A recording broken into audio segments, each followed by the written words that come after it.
Hi guys, welcome back to Too Cool for Middle School. So for context, this is the first day of like social distancing for me. I'm a teacher, obviously, and yesterday was Friday and they told us we won't be teaching students on campus for 2 weeks. That's really all the information that we have right now. I'm not sure about any of the other details, and I know that people in a lot of other industries are also being asked to stay home right now. So people everywhere are spending more time at home, more time with their families. And really two things that we can do plenty of while we're at home is watch YouTube and read. Might be a little bit more difficult to get work done, but we're all just slowing down a bit, and one really good thing to spend our time doing is reading. So I had planned on doing this series anyway.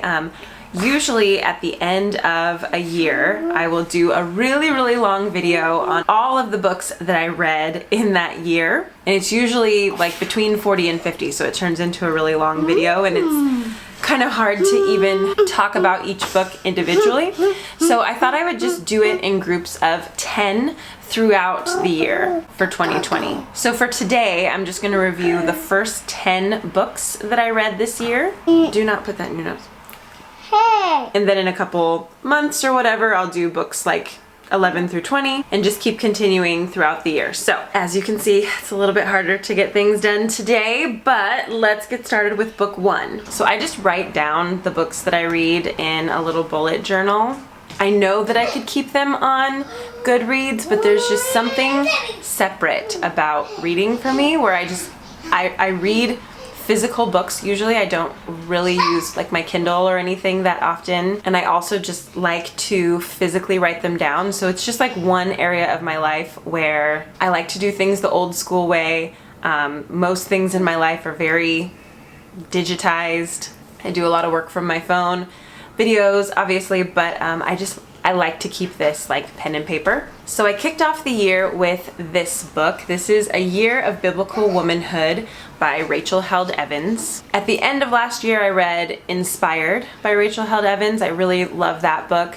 And just to like start off a new year, I thought this one would be a good one to read. I didn't appreciate Rachel Held Evans enough when she was blogging, and she recently passed away, and that kind of prompted me to read more of her books, and I really love them. She's a theologian. She writes about biblical topics, religious topics. She was probably a couple of years older than I am, and so I feel like we have kind of just like similar experiences and views of the world, and I thought that this was such an interesting book. She, like me, enjoys wrestling with the difficult passages of the Bible and just researching and trying to figure out the context and what they really meant. And so she kind of challenged herself each month to do something that was a command in the Bible for women and just learn more about that command. Any female who has grown up in the church hears a lot about like the Proverbs 31 woman and tries to live up to that, and just kind of like a new ideal that she introduces in this book is a woman of valor. And this book is really funny. It's really easy to read because it's written in such a personable way, but it's also very deep, and you truly learn a lot more about the Bible and religion, Judaism and Christianity through this book. So I definitely recommend it, and I'm really glad that I kicked off my year with this one. The second book I read was The Book of Lost Saints by Daniel Jose Older, and this was part of Amory's book club, which is a book club on like Instagram and YouTube, and it's led by Amory, who was and is a recording artist, and she just recommends the best books. So this one I absolutely loved.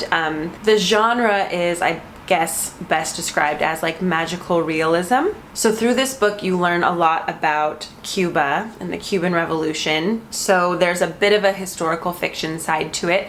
One of the characters in the book also like receives kind of like dreams and visions from one of his ancestors. So that's the part that kind of brings in like the magical realism. But everything that he's learning about is something that happened like in Cuba to their family. So it's really interesting, really well written, Definitely one of my favorite books of 2020 so far, but one of the best books I've read in a long time. And if you want to learn more about Cuba, this is a really just beautiful way to do it. The next book I read was The Wild Robot by Peter Brown, which is in my classroom right now. It's just one that I always see teachers, like usually elementary school teachers, post about, and they love it so much. And I guess it's like one big metaphor for like the clash between nature and technology and everything. And yeah, I think everyone agrees that it's a good book, so I'm gonna say it's a good book, and I'll bet there are like upper elementary teachers out there just using it to do really cool things in their classroom and tie in science and tie in technology and all these cool things. I was just trying to like step outside my comfort zone, but I don't know. It was just like, it was fine. I could see doing cool things with it, so I'm sure people are doing cool things with it. And as long as kids like it and it's getting them to read, I'm all for it. The next book I read is also in my classroom. It's called Shadow Shaper, also by Daniel Jose Older. It's one of his like more famous books. It was like on the New York Times bestseller list and everything, so I wanted to also read that after I read the Book of Lost Saints. And it's a series meant for young adults, so I really wanted to just see what it was like and bring it into my classroom. So it's about this Puerto Rican girl in New York, and it's kind of similar where, again, like her ancestors are major characters in the story. She does have some magical powers. Like, it's definitely more magical than the Book of Lost Saints. And, you know, she meets another guy that has these magical powers, and she's also an artist. And her art connects to these powers that she has, and it's really good. I think it is perfect for like high school students who have moved on from Harry Potter but still kind of like the drama and intensity that like magic can bring to a story. And it's also just set in a much more diverse place than most books are. All of the characters are much more diverse than, like, you know, a lot of the most popular series right now. So I highly recommend it, especially for high school teachers to keep in your classroom. And there are a couple more books in the series too, so I'll have to check those out later. The next one I read was another young adult novel, I Am Not Your Perfect Mexican Daughter by Erica L. Sanchez. This one I had seen, you know, floating around social media and stuff for a long time. It's also in my classroom. I think some kids have borrowed it. It's, again, probably most appropriate for like high school students. It's about a Mexican girl who lives in Chicago, and she's trying to solve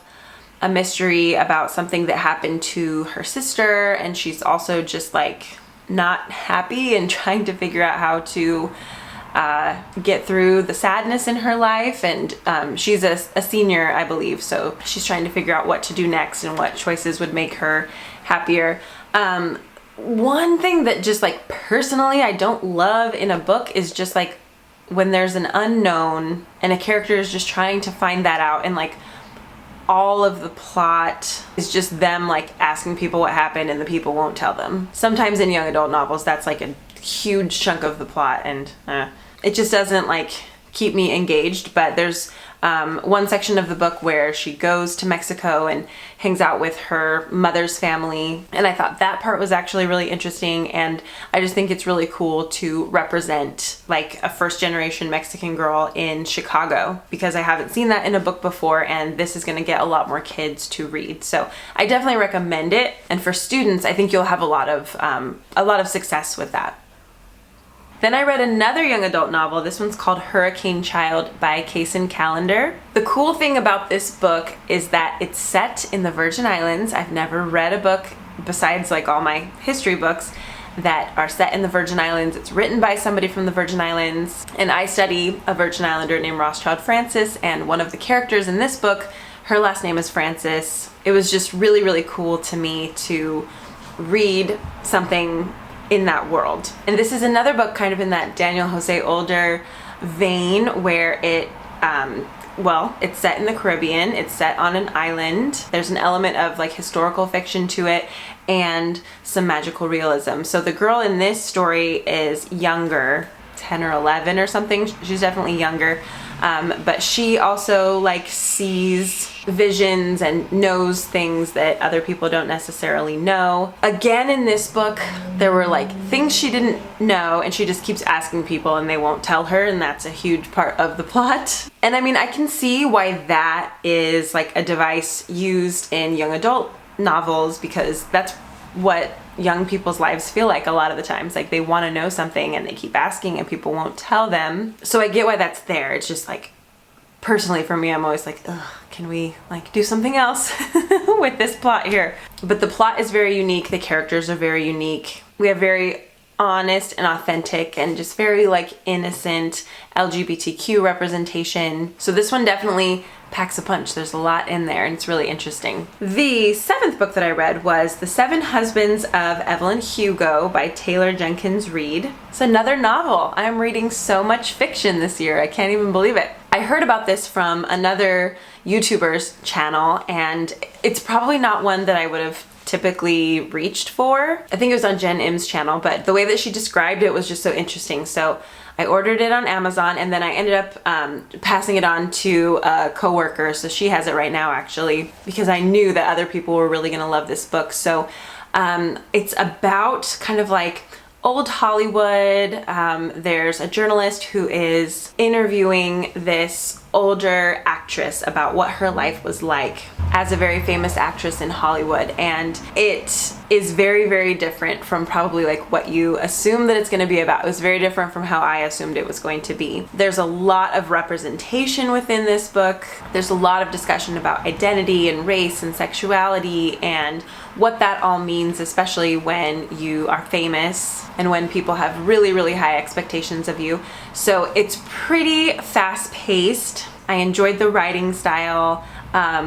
There are twists and turns throughout the plot, and I just really, really enjoyed the process of reading it, and I had to pass it on as soon as I was done. I actually gave it to the drama teacher at our school who loves, you know, like old Hollywood and everything. I'm like, you will love this book. And she just finished it and she told me that she absolutely loved it. So it's a good one to like read and pass on, or maybe do in a book club or something like that, because you'll want to talk about it with people. The 8th book that I read was called Unsheltered by Barbara Kingsolver. And so when I gave the Evelyn Hugo book to the drama teacher, she was like, oh, here, let me lend you the one that I just read. And that was this one, Unsheltered. And I posted about it on Instagram, and it sounds like a lot of you have read it or read other Barbara Kingsolver books. She wrote the Poisonwood Bible, which is so many people's favorite book. I still haven't read it. I need to, I should order it like right now. I think it's already in my Amazon cart. But yeah, this book was pretty masterful. It takes place during 2 different time periods, which I always enjoy. I just like things like that. So one plot is taking place kind of like post-recession United States, this family that has like grown children and 2 well-educated parents, but like none of them can make any money or like keep steady jobs or a home or anything like that. So their struggles are one part of it, and then the other plot is taking place in the same town and like maybe in the same house. You're kind of trying to figure that out throughout the story, but it's during like the height of transcendentalism, when people were really trying to build these like utopias, and there was a little bit of an emphasis on science, but people were still very dependent on like biblical ideas and religious ideas. But this is when like Darwin is coming out with his theories, and it's just a very tumultuous time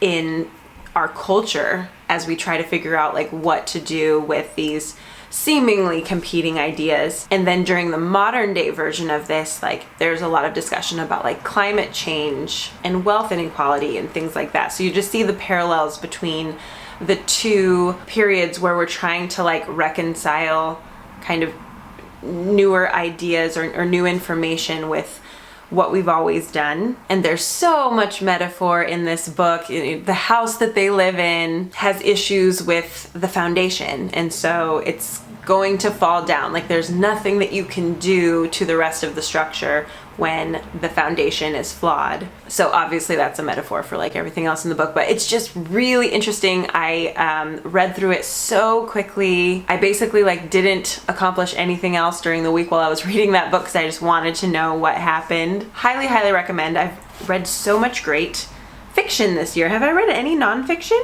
Okay, number 10 is nonfiction. Oh, and number 1. Okay, so A Year of Biblical Womanhood is nonfiction, obviously. So 1 and 10 are my only nonfiction. This is such a strange year, but I like it. I'm really enjoying it. So, okay, number 9 was this one, Little Gods by, I know I'm gonna pronounce this incorrectly, but it looks like it says Meng Jin, but I think it's like Mong Jin or something. So use this to look up the book, but not to pronounce it. But Little Gods, this one is amazing. It was another kind of assignment in Amory's book club, another great recommendation. I absolutely loved this one. Again, it's kind of like historical fiction. It takes place in a few different periods of time, and I mean, it's taking place during like the present day almost when you get to like the more recent scenes, but the massacre at Tiananmen Square really influences everything, and the Cultural Revolution influences a lot of the older characters. So what I really enjoyed about this book is that you're learning a lot about these, you know, huge events in modern Chinese history, but she doesn't explain those events in really any way. She only shows you how they affected real people and what those events meant long term. So I think one of the best things that you can do with a book like this is force people or kind of inspire people to go Google that information on their own and find out more about the Cultural Revolution, more about the Tiananmen Square massacre, all of that on their own time, because you've made it so intriguing through how it affects actual people's lives in a novel. I think this is her first book, but it is a masterfully written first book. Just a masterfully written book in general.